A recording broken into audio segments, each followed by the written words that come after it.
गिनती 16 का 1 से 14 तक।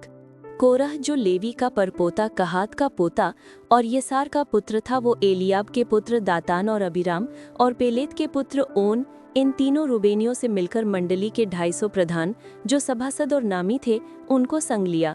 और वे मूसा और हारून के विरुद्ध उठ खड़े हुए और उनसे कहने लगे, तुमने बहुत किया, अब बस करो, क्योंकि सारी मंडली का एक एक मनुष्य पवित्र है और यहोवा उनके मध्य में रहता है। इसलिए तुम यहोवा की मंडली में ऊंचे पद वाले क्यों बन बैठे हो? ये सुनकर मूसा अपने मुंह के बल गिरा। फिर उसने कोरह और उसकी सारी मंडली से कहा, सवेरे यहोवा दिखला देगा कि उसका कौन है और पवित्र कौन है, और उसको अपने समीप बुला लेगा। जिसको वो आप चुन लेगा उसी को अपने समीप बुला भी लेगा। इसलिए हे कोरह, तुम अपनी सारी मंडली समेत ये करो, अर्थात अपना अपना धूपदान ठीक करो और कल उनमें आग रखकर यहोवा के सामने धूप देना। तब जिसको यहोवा चुन ले वही पवित्र ठहरेगा। हे लेवियो, तुम भी बड़ी बड़ी बातें करते हो, अब बस करो।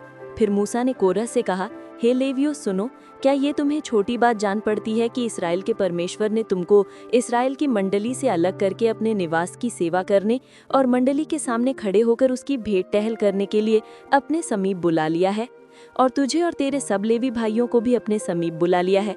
फिर तू याजक पद के भी खोजी हो, और इसी कारण तूने अपनी सारी मंडली को यहोवा के विरुद्ध इकट्ठी किया है। हारून कौन है कि तुम उस पर बुड़बुलाते हो? फिर मूसा ने एलियाब के पुत्र दातान और अबीराम को बुलवा भेजा और उन्होंने कहा, हम तेरे पास नहीं आएंगे। क्या ये एक छोटी बात है कि तू हमें ऐसे देश से जिसमें दूध और मधु की धाराएं बहती हैं इसलिए निकाल लाया है कि हमें जंगल में मार डाले? फिर क्या तू हमारे ऊपर प्रधान भी बनकर अधिकार जताता है? फिर तूने हमें ऐसे देश में जहाँ दूध और मधु की धाराएं बहती हैं नहीं पहुँचाया, और न हमें खेतों और दाख की बारियों के अधिकारी किया। क्या तू इन लोगों की आंखों में धूल डालेगा? हम तो नहीं आएंगे। पहला प्रश्न, कौन कौन मूसा के विरोध में उठे थे? उत्तर, कोरह जो लेवी के पुत्र इजहार का पुत्र था, उनके साथ दातान और अबीराम जो एलियाब के पुत्र थे, और ओन जो पेलत का पुत्र था। ये सब मूसा के विरोध में उठे थे। अगला प्रश्न, उनके साथ कितने लोग थे? उनके साथ इज़राइल के 250 प्रसिद्ध लोग और सभा के प्रधान थे जो मंडली में नामी थे। अगला प्रश्न, उन्होंने विरोध क्यों किया?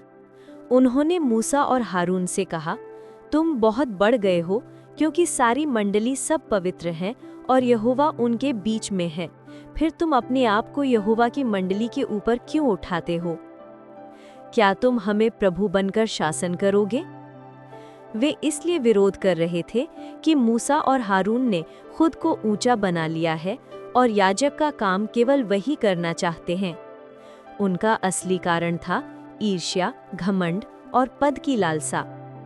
अगला प्रश्न, मूसा की प्रतिक्रिया क्या थी? मूसा ये सुनकर अपने मुंह के बल गिर पड़ा। दूसरा, उसने कहा कि यहोवा स्वयं दिखाएगा कि किसने उसे चुना है।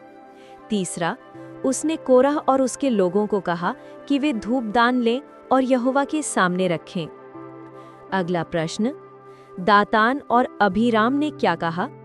उन्होंने मूसा को ये कहकर आरोप लगाया कि उसने उन्हें दूध और मधु की भूमि से नहीं पहुंचाया, बल्कि मरुभूमि में मारने के लिए लाया है। वे बोले, क्या तुम हमें प्रभु बनकर शासन करोगे? वे मूसा पर झूठा आरोप लगा रहे थे कि उसने उन्हें मिस्र से निकालकर धोखा दिया है। इस घटना से हम ये सीखते हैं कि ईर्ष्या और पद की लालसा विनाश लाती है। कोरह और उसके साथियों ने परमेश्वर द्वारा नियुक्त नेता के खिलाफ विद्रोह किया, परिणाम बहुत भारी पड़ा। दूसरा, सच्चा सेवक नम्र होता है, और ये जो मूसा का मुंह के बल गिरना दिखाता है कि सच्चे नेता लड़ाई नहीं करते बल्कि परमेश्वर पर भरोसा रखते हैं। तीसरा, परमेश्वर ही तय करता है कि कौन सेवा करेगा। इंसान खुद को ऊंचा नहीं बना सकता, बल्कि परमेश्वर ही बुलाता है और चुनता है।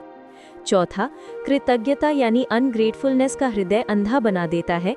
दातान और अबीराम ने मिस्र को दूध और मधु की भूमि कहा, ये बताता है कि उन्होंने परमेश्वर की मुक्ति को भुला दिया था। पांचवा, विरोध और असंतोष परमेश्वर को अप्रसन्न करता है। जब हम चुने हुए सेवकों के खिलाफ खड़े होते हैं तो हम परमेश्वर की योजना के खिलाफ खड़े होते हैं।